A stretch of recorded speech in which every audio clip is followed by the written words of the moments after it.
What is the Nigerian version of fine dining?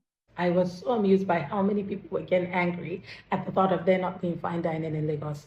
Now, to be very clear, I didn't say there weren't any good restaurants in Lagos. I said there were no fine dining restaurants in Lagos.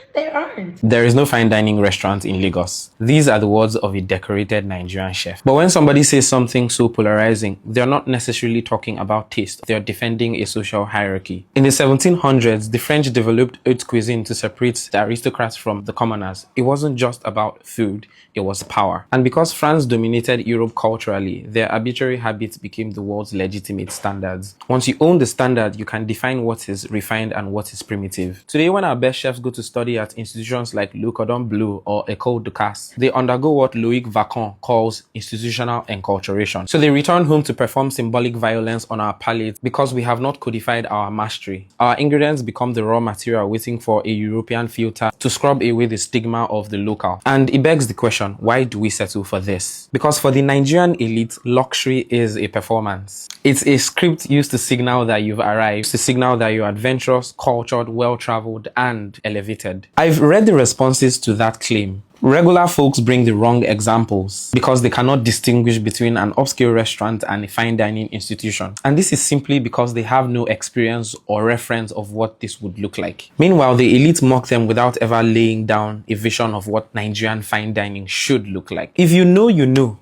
is not a valid retort. We have an uppity elite who refuse or cannot clearly define the markers of classism. How can you be classist without even doing the classism well? What kind of circus is this? One might say I don't get fine dining. That's a lazy argument. I'm simply arguing against a value system that says imported status symbols are more valuable than developing unique Nigerian artistry. Among the Nigerian elite, fine dining is more than just a culinary style. It's also a barrier to entry. So when the upwardly mobile begin to afford the same restaurants as the old guard, the elite must shift the goalposts to ensure they remain unmatched. Is the I better pass my neighbor psyche playing out on the plate? This is why a decorated chef can claim there is no fine dining in Lagos while serving curated menus to a select few in the know. But here's the thing, the French did more than cook fancy meals. They codified. They built the institutions, the academies, the Michelin stars to turn their arbitrary taste into global cultural capital. Nigeria, for all intents and purposes, is effectively a poor country. And because we lack the economic capital, we remain beggars for Western validation. Instead of the hard work of codifying our style, taste, techniques, and culture, our elites are taking the easy route, jackpying their tastes to escape our harsh reality. I don't claim to be completely right. As I continue to study, I will continue to learn more. In future videos, I'd like to explore more about how food plays a role across taste, class, power, and influence. Hey guys, alright, sorry, I have a service tonight, and as you can hear, I lost my voice somehow overnight. But I said I would give you guys a video, so I am giving you guys a video. Like I said, I'm in the middle of service, so if I keep looking off to the side, it's because I'm working, and I'm also like keeping an eye on my people. Excuse me. Oh, sexy. All right, so I will confess that I didn't answer what fine dining was because I was so amused by how many people were getting angry at the thought of there not being fine dining in Lagos. Now, to be very clear, I didn't say there weren't any good restaurants in Lagos. I said there were no fine dining restaurants in Lagos. And there aren't. Now, first, let's talk about types of restaurants really quickly. You have your QSRs. Those are your quick service restaurants, your fast food restaurants. And that's, your Chicken Republics, your Mr. Biggs, your KFCs. Those are quick service restaurants. And then you got fast casual, which some people call fast food similar. So that's like Foodies, the place. They have casual seating and sometimes, table service, but they are still fast food restaurants. Somewhere like So Fresh would count as a fast casual restaurant. And then you got cafes and bistros. To be honest, I can't think of any bistros in Lagos. I know Danford Bistro has bistro in the name, but it's not really a bistro. So for your cafes, you've got what's the cafe now? Help me. Cafes, Vesta and Cafe One, those are cafes. And then you've got casual restaurants, which is what most restaurants in Lagos are. So your casual restaurants would be your Fired and Iced, my restaurants, your La Tavernas, your HSCs, your Circa Lagoses, those are all casual restaurants. And then finally, in Lagos, we have our upscale casual restaurants, and that's where you have your Vichis, your Slow, your Sora, the Smiths counts as a fast casual restaurants. Cali, I'm so sorry about my voice.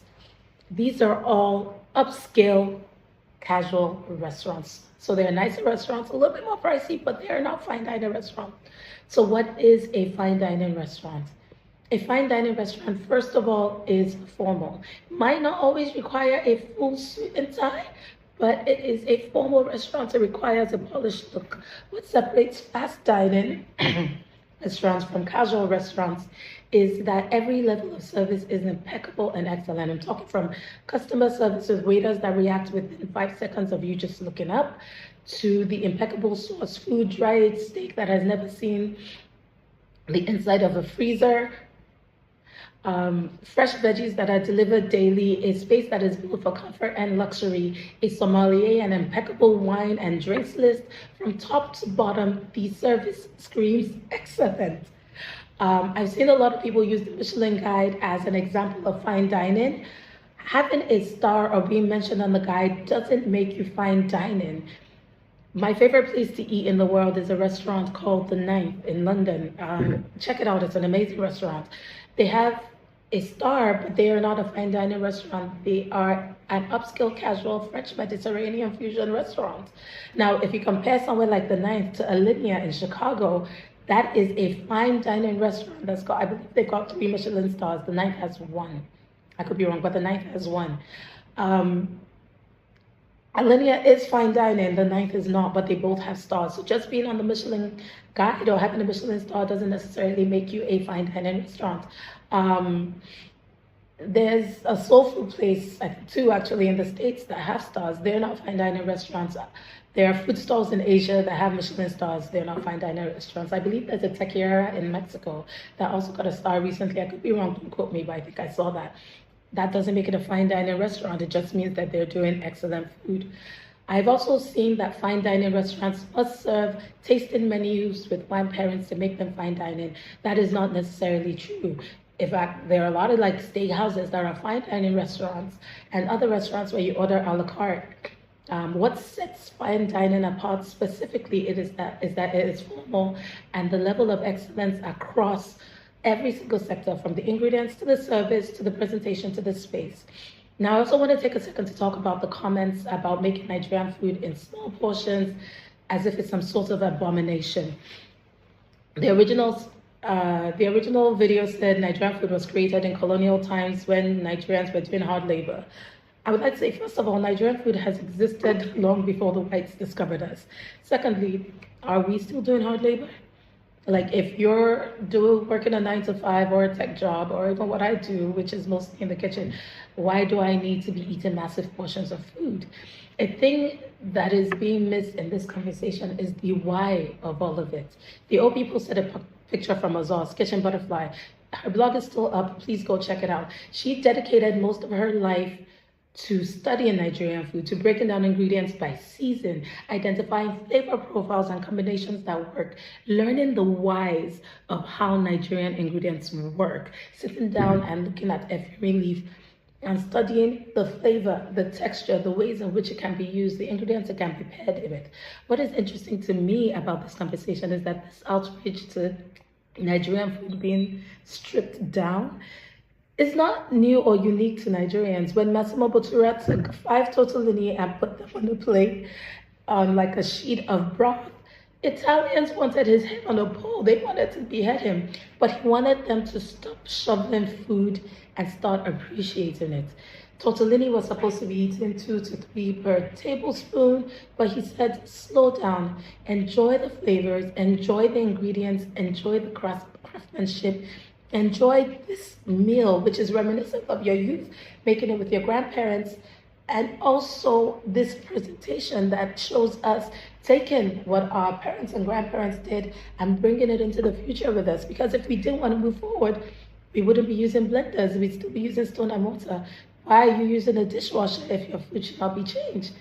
When, excuse me, when Chef Wu does a 6-course dinner using the egusi from the starter to the dessert, in each course, is she diminishing Nigerian food, or is she saying, look at this amazing ingredient, look at what it can do, look how versatile it is, what more can we do that we haven't even imagined? The Ozozis, the Fregz, the Elegbedes, the Stones, the Imotedas, the Tians, the Eroses, they see Nigerian food in a way that most people don't. Not as something that is stagnant and immutable, but as something that is alive, that is fresh, that is transformative, that can be transformed, that can be built, that can be developed, that can be exported. Nigerian food and its ingredients are so diverse and so versatile, and we should be celebrating those who want to explore that, not making full educated analysis that rejects growth and only scratch the surface. I think what's happening in the Nigerian food space right now is incredibly exciting. I've been in this space for over a decade, since 2014. I have seen a lot of people come and go. I have seen people build amazing things, do amazing things, and export us in ways that if we listen to every naysayer that wanted us to stay the same and stay boring, we would never have achieved. And I want to make it very clear. I want to make very clear. I've seen so much. People come and go, but Nigerian food is here to stay, and it is here to grow. And if I'm not doing it, if Wu is not doing it, if Sia is not doing it, if Atiche is not doing it, somebody's going to do it. And it's not going to stop because somebody sets camera and ring light. All right, I'm going to go focus on work now. Bye. Thank you for listening. I tried to make this short, I promise. Nigerian chefs are not trying to erase culture or be neo-colonialists. This video may not be so much a superior argument, and I'm not trying to win any argument here. I truly think that what we are doing is important work and it serves a purpose. The discussion is, what is the Nigerian version of what fine dining is? What is the nomenclature? What is the characteristics that is original to us that we're giving to our own true version of haute cuisine? And the answer to that is that we're growing. We can only mirror or learn from a country or from a culture that invented it. If a culture was going to borrow, let's say, Ashoke or Afrobeats, for example, to use in their culture or fuse to create something, they will say that it originated from Nigeria. And I think we will be proud of it, correct? Because we invented it. But I think the point where it got to that, we're erasing culture and being neo-colonialists, is far from the truth. Institutionalize acculturation, I think that's what it was. And we come and do French and gastronomy techniques and convolute Nigerian food into what it is. I think as much as maybe that is true, or that theory is true, I think the reality of the fact is that two things can coexist. In the same France that invented gastronomy, I hope we all know that beef bourguignon, things like cassoulets, and actual regular food exists in France. I mean, McDonald's exists in France, and you can have a glass of wine there. But gastronomy also exists. It's a special and it's an art form, and it's something that is for the people that want to enjoy it, for people that enjoy the art of it, and the people that can pay for it. Two versions of something can exist in the same space, and it's not about erasing culture, it's about amplifying it. One thing I discovered when I moved back from Cordon Bleu was that Nigerians didn't want regular Nigerian food. This was nearly 16 years ago. How come there's the furtherance of the casual, super fine casual restaurants that now started giving us the creamy pastas, the sushis, and there was an evolution of food that wasn't our own. Well, guess where we bought our food from? We like to buy it from Bukas. We like to buy it from places that were not very celebrated because it's Nigerian food. When the Knocks by Alaras came around, the Eroses came around and started putting Nigerian food as hardcore, just a little bit elevated perhaps, maybe in the surrounding and the areas, and started charging premium money for it. A lot of us said, here they come again. Why are they charging so much money for Nigerian food?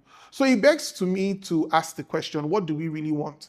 Do we want to put respect on our food at home first before we can export it, even in its raw form or in its haute cuisine form? Because I do believe charity begins at home. We may love it, but I really think sometimes we don't respect it. Chefs are really doing the work to, first of all, create a difference, to challenge the norm, in my opinion.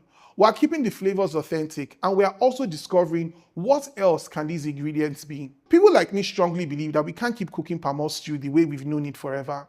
Palm oil can exist in different forms. My friend Chef Wu has made it into a sweet caramel. I've made it into a salad dressing, so has she as well. We've tried it in so many forms, and my friend Wu also said this. It's more nouveau cuisine, something that is new, something that is different. If anything, we're just finding ways. How can we shake it up? How can we just reinvent what is already there? How can we leave a mark in our own generation so that when the history books record, they will find out that our ancestors, they made the egusi soup. Then in my time, Fregz made a version of it that was different, that excited, that was artistic, that appealed to maybe not everybody, but they created a movement. In my near 15 years of doing this, I've been very privileged to go on many world stages. And two I remember was going to Dubai twice. The Dubai Chamber of Commerce called, and I remember cooking hardcore jollof rice, making puff puff, and very hardcore Nigerian food. In my time in Cordon Bleu, instead of acculturizing or shape-shifting, I did invite my friends from culinary school to come and enjoy an authentic Nigerian Independence Day lunch. What did I cook? Pounded yam and egusi, peppered gizzard, pepper soup, what have you. Made a whole spread because I thought they must experience the food in its truest form. And on the note that why do we have to fit a certain narrative or the European narrative of tweezing our food before it's exported and accepted globally, the word I've used is Trojan horse. I think the haute cuisine approach or the new age approach or the evolutionized approach to Nigerian ingredients and to Nigerian food is a Trojan horse because we need to get our food on the global scale. I think music has done it, fashion has done it. I don't think food should be left out. I understand Nigerians were emotional about our food, how it is, how our mothers did it, our grandparents did it. But just like the Italians, for example, they don't want their food to be touched or messed up. Like my friend Imoteda said, when Massimo Bottura made raviolis in the one form with a broth, the Italians lost their mind, like, what is he doing? But he's a celebrated chef across the world. Again, Trojan horse. If some of us are taking the haute cuisine or the new age or the fine dining style cuisine, that is one part.